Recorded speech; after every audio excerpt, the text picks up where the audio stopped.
Okay, so I'm here with Ari Katz, entrepreneur, and you just finished the Innovate Now panel here. I want to talk a little bit about ROAR NYC and what you're preparing to launch at Ketamine Clinics. It's really going to sort of change the game in terms of ketamine clinics, right? I sure hope so. The idea is that right now, the emergence of psychedelic medicine is the clinical studies have been proven to be so powerful and successful and positive that there's a rush now to figure out how can I experience the magic of psychedelic therapy and medicine, specifically ketamine, which is the only legal substance right now for psychedelic therapy. And the idea we had was essentially that right now there's only two ways to experience it. You can go to a clinic and put a needle in your arm and you get what's called 100% bioavailability, which means, it's a very intense experience, which is great for some people.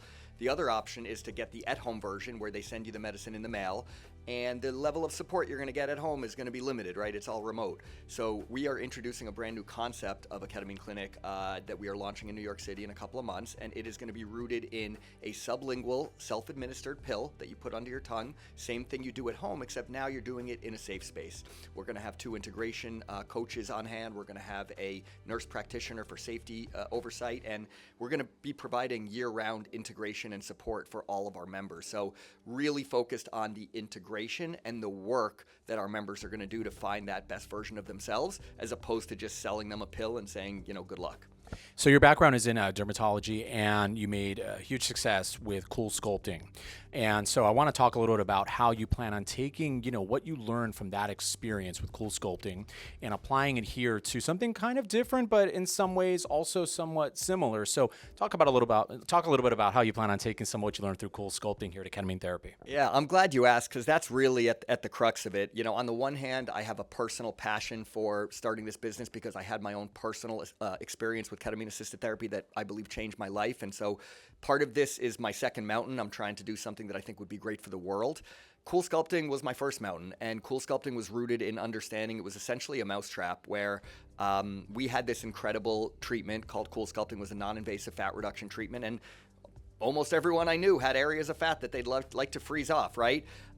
We built a great business that was basically rooted in capturing that demand and servicing it. And, when I look back on that and I apply it to what we're going to be doing at ROAR NYC, I think it really is, there's a lot of similarities. The first one is that, CoolSculpting, what is it? It's a fat reduction treatment using cryolipolysis, freezing your fat. If I told you, David, I was going to freeze your fat off 5 years ago, you'd be like, what the heck is this guy talking about? I'm telling you today that at ROAR, you're going to put a pill under your tongue, you're going to do some work, and you're going to find this totally different version of yourself. You're like, Ari, what the heck are you talking about? So both of them have this kind of too good to be true, characteristic.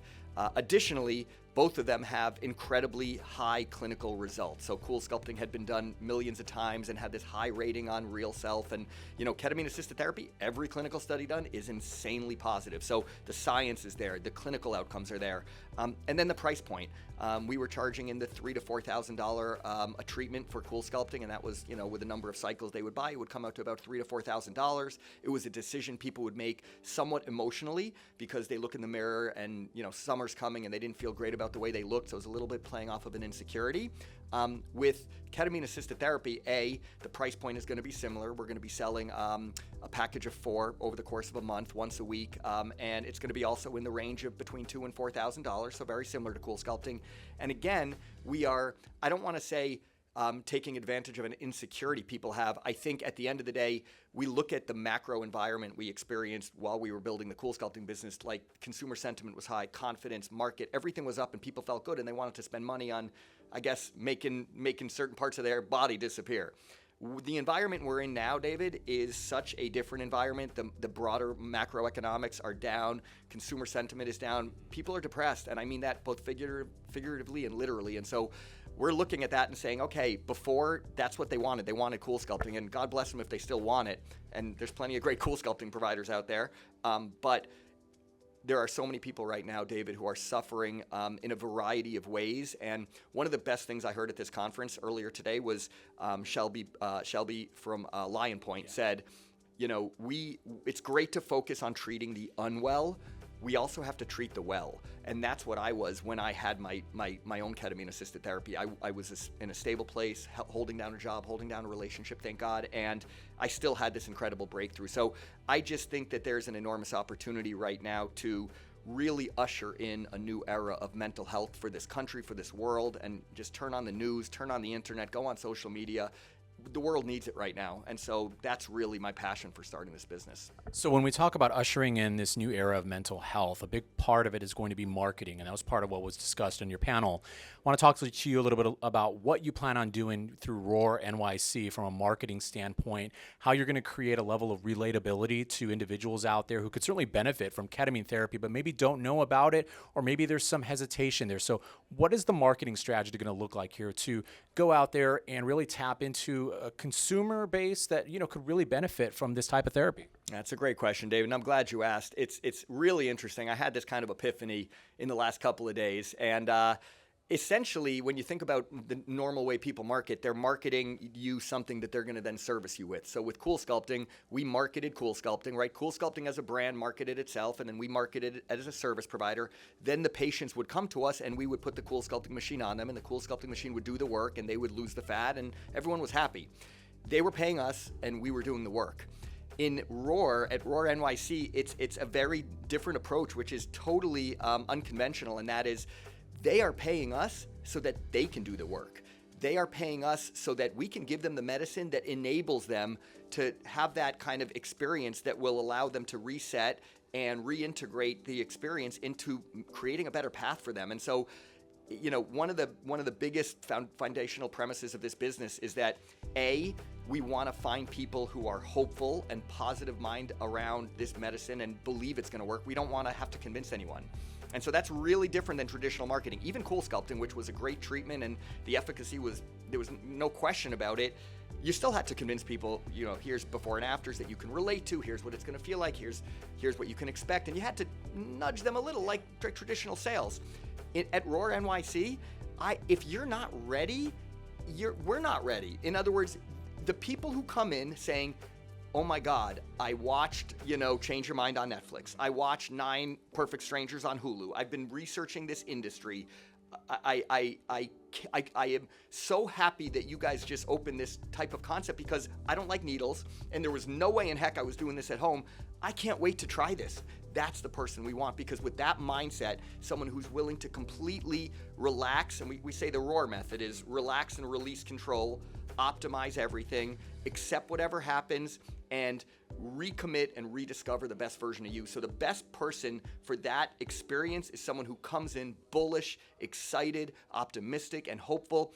Stanford did a study recently, and they said hopefulness was actually the #1 driver of success within the study they did. And it was a remarkable study, because what other clinical study out of Stanford talks about hopefulness? It's so hard to measure, but when they actually studied it, they said people who came in believing they were given ketamine and believing that they had these psychedelic experiences, those were the ones who showed the best progress forward from depression, anxiety, and other ailments. Yeah, and I know during your panel you mentioned something along the lines of you'd rather have 100 individuals who are ready for ketamine therapy, ready to accept it, versus 1,000 people walking through the door. So I think that mentality and that approach, it's what's important, because you're recognizing and acknowledging the complexities that are associated with ketamine therapy, also acknowledging the work that needs to be put in by the individuals. This isn't just you take a pill and you're fine. There's a lot of work involved with it, right? Yeah, that's exactly right. And I think what you just said is really so important. When you think about why it's taken this long for psychedelic therapy to really progress to the area it's progressed in terms of,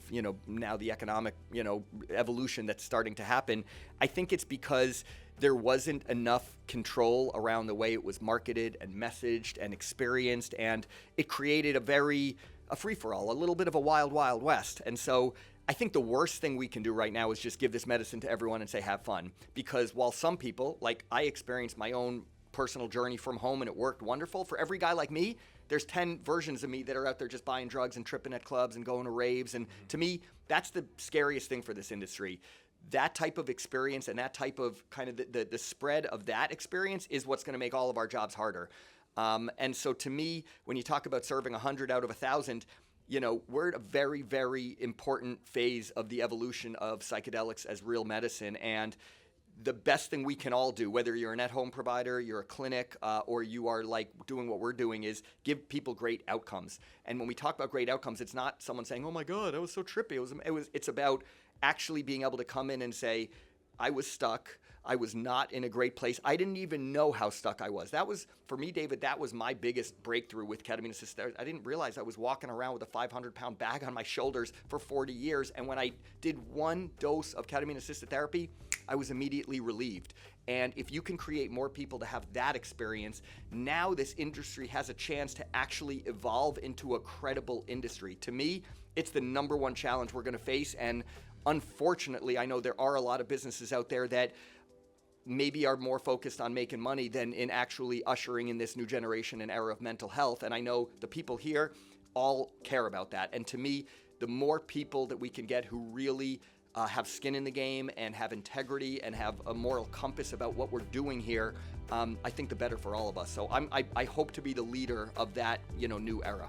For anyone interested in learning more about ROAR NYC or maybe even investing, where can they go?